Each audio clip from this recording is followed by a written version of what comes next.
کہ میں نے کیا کہہ دیا کہ اگر نیکی دکھاوے کے لیے کی جائے تو بھی وہ مقصد پورا ہوتا ہے. تو حوالے کے طور پہ میں ملفوظ اعلیٰ حضرت پڑھ دیتا ہوں آپ کے ساتھ. الفاظ میرے ہوں گے، ملفوظ امام کے ہوں گے. امام کے ملفوظات جو الملفوظ کی شکل میں ہے اس کا مفہوم پڑھ رہا ہوں. اگر نیکی دکھاوے کے لیے بھی کی جائے تو بھی کامیاب ہوتا ہے آدمی، لیکن جس نے جس مقصد کے لیے نیکی کی اس کو وہی ہے. کما تدین و تدان، جیسا کرو گے ویسا پاؤ گے. وہ جو میں نے کہا تھا، حالانکہ اب میرا عنوان یہ نہیں تھا لیکن آ گئی تو پیش کر دوں. اورنگزیب کا ذکر ابھی حاذق صاحب فرما رہے تھے، یا غالباً شاہجہاں بھائی فرما رہے تھے. جو بھی، اورنگزیب ایک بادشاہ ہے مغلوں کا.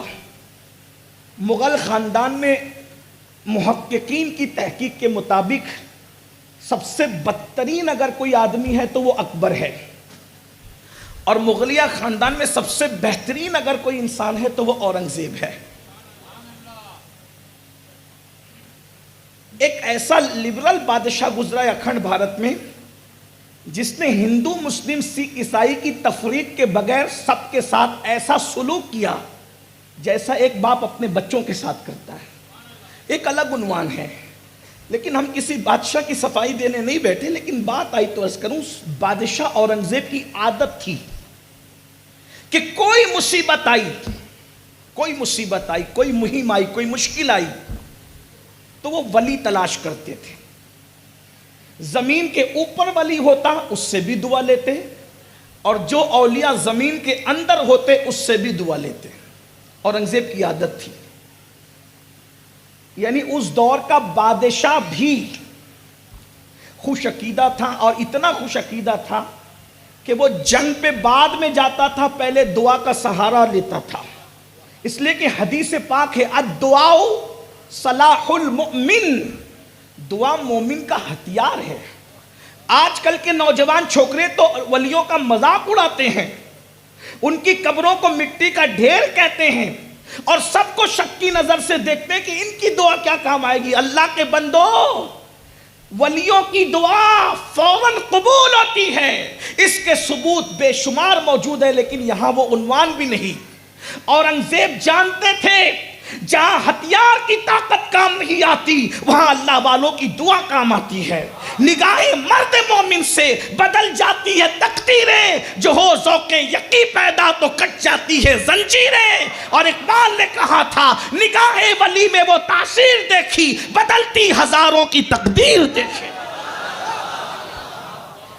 اللہ والے کی تلاش رہتی تھی اورنگزیب کو. زمین کے اوپر اللہ والا ہے تو دعا لیتے، زمین کے اندر ہے تو دعا لیتے. یہ ایک الگ عنوان ہے.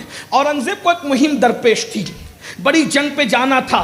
اورنگزیب نے اپنے سپاہیوں سے کہا، یار ایک بڑی جنگ پہ جانا ہے، مہم پہ جانا ہے، کوئی ملتا نہیں. وہ وہاں ہو یہ رہا تھا کہ اورنگزیب کا دربار تھا باپ داداؤں کے در سے. مغل بڑے منچلے تھے، سب کی تائید تو حمایت ہم کرتے بھی نہیں ہیں. مغلوں کے یہاں شعراء ہوتے تھے، ادبا ہوتے تھے، ندیم ہوتے تھے، ادیب ہوتے تھے، خطیب ہوتے تھے، شعراء ہوتے تھے، بڑے بڑے فنکار ہوتے تھے، اور انہوں نے سب کو اپنے درباروں میں رکھ رکھا تھا. تو ان کے اورنگزیب کے باپ داداؤں کے دربار میں بہروپیے بھی ہوتے تھے جو روپ بدلتے تھے. تو اورنگزیب جب بادشاہ بن گئے تو ایک بہروپی آیا، کہا کہ آپ کے باپ داداؤں کے دربار میں میرے باپ دادا رہتے تھے، ہم ایسے بہروپی ہیں نا جناب کہ روپ بدل کے آئیں تو کوئی پہچان ہی نہ سکے. روپ بدل کے آئیں تو کوئی پہچان ہی نہ سکے. اورنگزیب نے کہا ہمارے یہاں بہروپیوں کی جگہ نہیں، چلے جاؤ یہاں سے. البتہ اتنا ضرور ہے کہ روپ بدل کے آؤ گے تو میں تمہیں پہچان لوں گا، ہر روپ میں تمہیں پہچانوں گا، اور جس روپ میں تمہیں پہچان نہ سکا جو مانگو گے وہ انعام دوں گا، میرا وعدہ ہے. بہروپیہ گیا، جانے کے بعد روپ بدل کے آیا. چند دنوں بعد اورنگزیب نے پہچان لیا بہروپیہ، پھر چلا گیا. پھر روپ بدل کے آیا بہروپیہ، پھر چلا گیا. پھر روپ بدل کے آیا بہروپیہ، پھر چلا گیا. اب وہ بہروپیے نے آنا بند کر دیا، اب نہیں آتا تھا. اورنگزیب کو ایک مہم پہ جانا تھا، تلاش تھی، کوئی اللہ والا ملے دعا کرائیں، کوئی اللہ والا ملے دعا کرائیں، کوئی اللہ والا ملے دعا کرائیں. سپاہیوں نے کہا حضور ایک اللہ والا اپنی سلطنت میں ہے، اگر آپ چاہیں تو چلیں. کہا کہاں؟ کہا وہ کسی سے بات نہیں کرتا، کسی سے ملتا بھی نہیں، کسی سے کوئی گفتگو نہیں، کسی سے کوئی ملاقات نہیں، بس نماز پہ نماز، نماز پہ نماز، سجدے پہ سجدہ، سجدے پہ سجدہ، عبادت پہ عبادت وہ کرتا ہے۔ اچھا، اتنا نورانی چہرہ ہے حضرت کہ چہرہ دیکھو تو خدا یاد آ جائے۔ اچھا، لوگ نورانی چہرے کو بھی پہچاننے میں دھوکہ کھاتے ہیں۔ لوگ، آپ نے تو اتنا ہی سن رکھا ہے نا کہ جس کو دیکھو خدا یاد آ جائے، جس کو دیکھو خدا یاد آ جائے۔ آپ کس کو دیکھ کے خدا کو یاد کرتے ہیں یہ تو آج تک مجھے پتہ ہی نہیں چلا۔ اس لیے کہ جس قوم کو نماز میں خدا یاد نہیں آتا، اس قوم کو جلسوں میں چہرے دیکھ کے خدا کیسے یاد آتا ہے مجھے سمجھ میں نہیں آیا۔ اب تک یہ بات میرے سمجھ میں نہیں آئی، یہ بات اب تک میرے سمجھ میں نہیں آئی۔ 20 رکعت تراویح میں خدا یاد نہ آیا، فجر کی 2 رکعت میں خدا یاد نہ آیا۔ جس قوم کو مسجد میں خدا یاد نہ آیا، اس قوم کو جلسے میں خدا کیسے یاد ہے؟ لیکن بہرحال آپ کے اپنے مسائل ہیں، آپ جانیں مجھے جتنی بات کرنی میری اوقات، میں ایک چھوٹا سا طالب علم ہوں، وہ بھی بہت چھوٹا سا، کچھ نہیں سیکھا ہے، صرف بزرگوں کی جوتیاں سیدھی کے، اس لیے میں کوئی بات اپنی اوقات سے بڑھ کے نہیں کہنا چاہتا، مگر اتنا ضرور کہوں گا، یہ بھی شعور حاصل کر لو کہ کون سا چہرہ دیکھ کے خدا یاد آتا ہے، خدا کو یاد آنا کس کو کہتے ہیں۔ ہاں، ورنہ بیوٹی پارلروں میں تو پھر بہت سے چہرے سنوارے جا رہے ہیں۔ بیوٹی پارلروں کے سجائے ہوئے چہرے دیکھ کر خدا یاد کرنے والوں، یہ بھی شعور حاصل کرو کہ خدا یاد کرنا کسے کہتے ہیں۔ ارے بیوٹی پارلر کے 2-4 گھنٹے کے کریم جسموں پر لگا کر آ کر کے اگر کوئی متاثر کرتا ہے تو وہ لٹیرا تمہارے ایمان کو لوٹ لے گا۔ خدا یاد آنے کا مطلب یہ ہے کہ اللہ کی خشیت سے دل اتنا چمکدار ہے کہ اس کا چہرہ دیکھ کر کے تمہیں آخرت کی یاد تازہ ہو جاتی ہے، آنکھیں ٹھنڈی ہو جاتی ہے، دلوں کو سکون مل جاتا ہے۔ اگر ایسا چہرہ زمین میں نہیں ہے تو اس محلے کے اور اس گاؤں کے اور اس شہر کے لوگوں کو میں 28 سال پہلے پیچھے لے جا کر یہ کہہ سکتا ہوں کہ اشرف الاولیاء کا چہرہ دیکھا ہے۔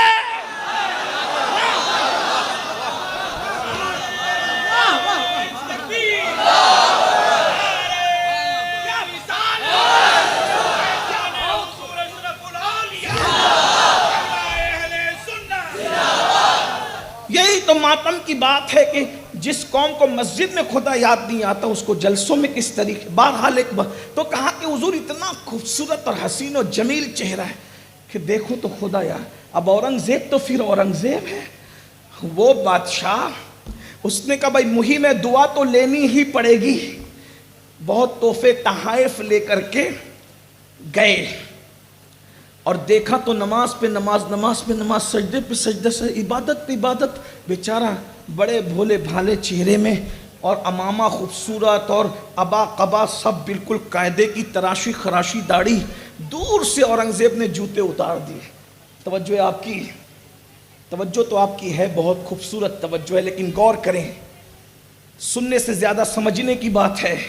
بہت دور سے اورنگزیب نے جوتیاں اتار دی، گھٹنے ٹیک دیے اور مشاہدہ کرتے رہے، سجدے پہ سجدہ، رکوع پہ رکوع، عبادت پہ عبادت، عبادت پہ عبادت، عبادت پہ عبادت۔ بالآخر بادشاہ نے گھٹنے ٹیک کے ہاتھ جوڑ کے کہا، اللہ والے، جس اللہ کے لیے عبادت کر رہے ہو اس کے لیے 2 جملے ہم سے بات کر لو۔ اس نے آنکھوں میں مصنوعی غصہ اور جلال لا کر کہا، کیا بات ہے بول؟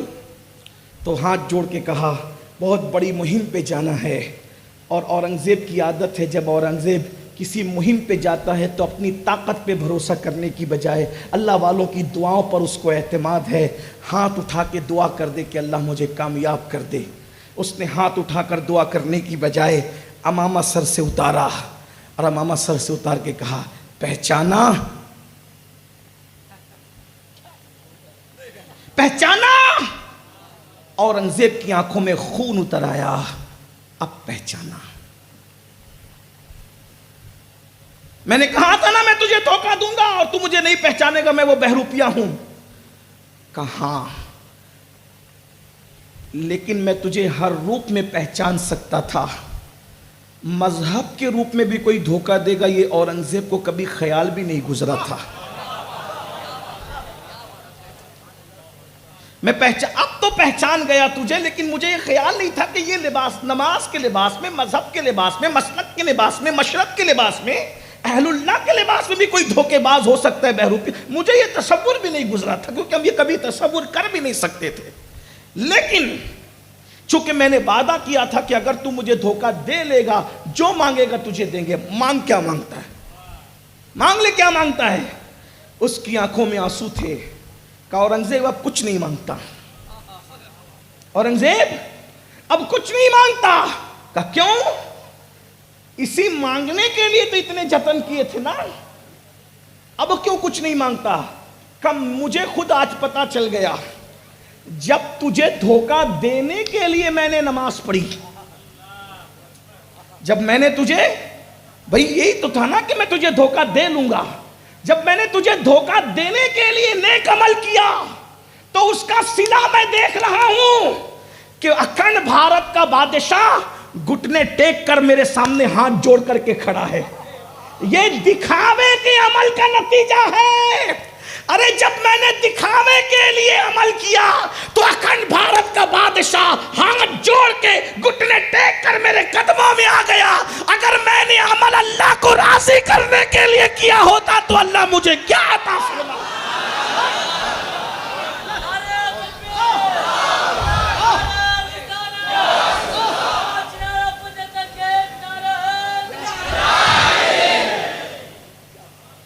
نیکی کو سمجھو تو البر لا یبلا، نیکی کبھی پرانی نہیں ہوتی. میرے بھائی بہروپیہ نیکی کرے تو بادشاہ قدموں میں آتا ہے. اگر انسان اللہ کے لیے نیکی کرے تو نیکی پھر کہاں پہنچاتی ہے؟ ذرا غور تو کریں، نیکی کی اہمیت سمجھو. ہم پیسوں کی محبت میں ڈوب گئے، اللہ کی محبت میں کب آؤ گے؟ نیکیوں کی طرف رغبت کب کرو گے؟ تو میں نے ایک اعلان کیا تھا بھی تھوڑی دیر پہلے، کیا کہ نیکی اگر کافر کرے تو بھی اللہ صلہ دیتا ہے. بیٹی کا رشتہ کوئی چیز نہیں میرے بھائی. جب نیکی سے اللہ ملتا ہے تو بیٹی کو رشتہ کیوں نہیں مل سکتا؟ جب نیکی سے اللہ ملتا ہے تو روزی کیوں نہیں مل سکتی؟ جب بیٹی سے اللہ ملتا ہے اور جنت ملتی ہے تو اچھے مکانات دنیا میں کیوں نہیں مل سکتے؟ کوئی نیکی کر کے تو دیکھے. میں نے ایک بات کہی، بچیاں بہنیں بھی بیٹیاں بھی موجود ہیں، کہ کیا نیکی سے اچھا رشتہ ملتا ہے؟ میں نے کہا کافر بھی نیکی کرے تو بھی ملتا ہے. ایک کافر ہے، اس کی 3 پوتیاں ہیں. کتنی؟ بولے کتنی؟ 3 پوتیاں ہیں. ایران میں رہتا ہے. اس کافر کو دنیا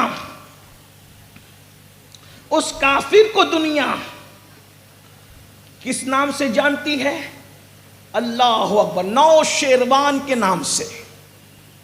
ایران کا بادشاہ ہے، نوشیروان ہے، اور دنیا اس کو عادل کہتی ہے، لیکن احتیاطاً ہم چپ رہتے ہیں. یعنی وہ لوگوں کے درمیان اپنے زمانے میں اپنے اعتبار سے عدل کرتا تھا، ایسا لوگ کہتے ہیں. توجہ کریں، غور کیجئے. کافر تھا، عدل کرتا تھا، ایسا لوگ کہتے ہیں. اس کی 3 پوتیاں تھی. اس کا بیٹا تھا جس کا نام تھا یزدجرد. یزدجرد، اس کو یزدگرد بھی کہتے ہیں ایرانی لب و لہجے میں. عربی میں یزدجرد کہتے ہیں. ایرانیوں کی جنگ ہوئی مسلمانوں کے ساتھ. ایرانی جنگ ہار گئے اور لشکر لاؤ لے کر کے چھوڑ کر بھاگ گئے. کچھ قتل ہو گئے. ان کی ساری عورتیں قیدی ہو گئی. توجہ، ان کی ساری عورتیں قیدی ہو گئی. قیدی بننے میں اس کے گھر کی بیٹیاں بھی آ گئی. وہ جو بیٹیاں قیدی بن کر کے آئی بہت خوبصورت تھی، سونے میں لدی ہوئی تھی، زیورات میں لدی ہوئی تھی. جب وہ کنیز بن کر کے آئی ہیں مسجد نبوی کے اندر تو فاروق اعظم کی نظر پڑی. فاروق اعظم نے فرمایا یہ 3 خوبصورت لڑکیاں جو بہت حسین ہیں، لدی ہوئی زیورات میں، یہ کس کی بیٹیاں ہیں؟ اور ان پر خوف نہیں ہے، یہ بے خوف ہے، نڈر ہے، ان کی الگ انفرادیت ہے، یہ سب سے ہٹ کر ہے. تو کسی نے کہا یہ نوشیروان کی پوتیاں ہیں اور یہ یزدجرد کی بیٹیاں ہیں، کنیز بن کر کے آئی ہیں. فاروق اعظم نے کہا بیچ دو اور بیچ کر کے رقم لاؤ اور مسلمانوں کے بیت المال میں جمع کرا دو. مولا علی کھڑے ہوئے, فرمایا نہیں ایسا نہیں ہوگا. اللہ کے رسول علیہ السلام نے ہمیں بتایا جو عالم کفر میں عزت والے سمجھے جاتے ہوں اسلام میں بھی اس کو عزت دی گئی ہے. یہ بیٹیاں یزدجرد کی بیٹیاں ہیں, آپ مجھے دے دیں یا رقم لے لیں. کہا آپ کیا کریں گے؟ آپ نے کبھی کنیزوں کو اہمیت نہیں دی, آج ان کنیزوں کو کیوں اہمیت دے رہے ہیں؟ کہا بڑے گھرانے کی بیٹیاں دنیاوی اعتبار سے تو بڑے گھرانے کی بہویں بھی بنانا چاہتا ہوں. تو کہا کیسے بناؤ گے؟ کہا ایک کو تینوں بہنوں میں سے ایک کو عمر کی بہو بناؤں گا, ایک کو ابو بکر کی بہو بناؤں گا اور ایک کو رسول اللہ کی بہو بناؤں گا. پھر کیا ہوا؟ ایک کو آزاد کیا, عبداللہ ابن عمر کے ساتھ نکاح کیا. عبداللہ ابن عمر سے جو بیٹا پیدا ہوا اس کا نام سالم رکھا گیا, اور ایک کو آزاد کیا اور حضرت عبد الرحمن کے ساتھ نکاح کیا, صدیق اکبر کے بیٹے. ان سے بیٹی پیدا ہوئی, اس بیٹی کا نام اسما رکھا گیا, اور ایک کو آزاد کیا اور ان کا نکاح امام حسین کے ساتھ کیا, اور ان سے جو بیٹا پیدا ہوا ان کا نام امام زین العابدین رکھا گیا. اب صوفیہ یہ سوال اٹھاتے ہیں, صوفیہ یہ سوال اٹھاتے ہیں کہ اتنے بڑے کافر کی بیٹیاں بن مانگے بن کوشش سے اتنے بڑے گھرانے کی بہو کیسے بن گئی؟ کیا کسی نے رشتے کے لیے محنت کی؟ کیا کسی نے رشتے کے لیے کوشش کی؟ کسی نے رشتے کے لیے بھاگ دوڑ کی؟ ایک عمر ابن خطاب کی بہو, ایک صدیق اکبر کی بہو, ایک رسول اللہ کی بہو. بولو بن محنت کے یہ رشتے چل کے آئے کیسے؟ تو دادا لوگوں کے کہنے کے مطابق لوگوں میں عدل کرتا تھا. ارے دادا کا عدل بیٹیوں کو یوں کام آیا کہ ایک صدیق اکبر کی بہو بن گئی, ایک فاروق اعظم کی بہو بن گئی, اور ایک تو ائمہ کی ماں بن گئی, رسول اللہ کی بہو بن گئی. کیا وجہ ہے؟ عالم کفر میں اپنے زوم کے اعتبار سے ایک شخص نے عدل کیا. دوسری بات کہوں دلیل کے طور, جس نیکی سے دنیا سنور جاتی ہے, جس نیکی سے موت اچھی ہو جاتی ہے, دنیا کیوں اچھی نہیں ہو سکتی؟ شارٹ میں عرض کر رہا ہوں, بہت لمبی نہیں کروں گا. فاروق اعظم بہنوں کی خاص طور, آج کل رشتوں کے لیے سب پریشان ہیں.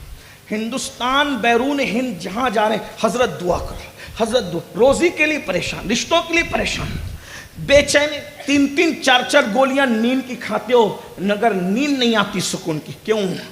اس لیے کہ اللہ نے تمہیں اچھے عمل کے لیے پیدا کیا تھا. کر کیا رہے ہو؟ اللہ نے تمہیں کانٹے ہٹانے کے لیے پیدا کیا تو تم رستے میں کانٹے بچھا رہے ہو. اللہ نے تمہیں مسکراہٹیں دینے کے لیے پیدا کیا تھا, تم مسکراہٹیں چھین رہے ہو. اللہ نے تمہیں لوگوں کی مدد کے لیے پیدا کیا تھا, تم لوگوں پہ ظلم کر رہے ہو. اللہ نے تمہیں مسجدوں کو آباد کرنے کے لیے پیدا کیا تھا, تم نے مسجدوں کو ویران کر دیا ہے.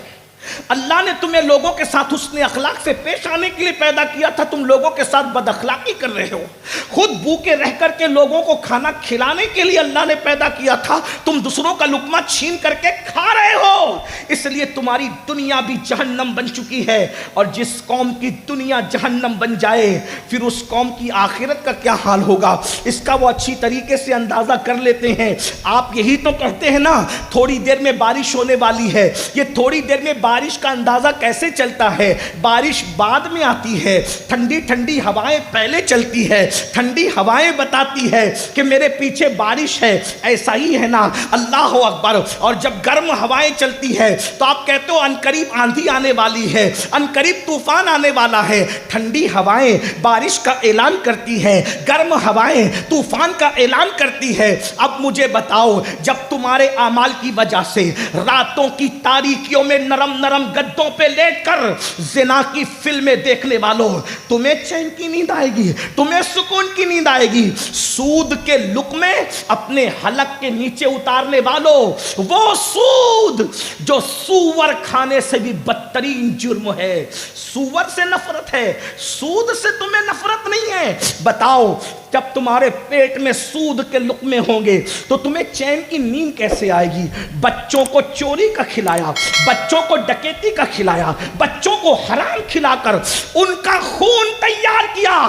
جس خون میں بچپن سے حرام ہو، وہ بچے ماں باپ کے وفادار کیسے ہوں گے؟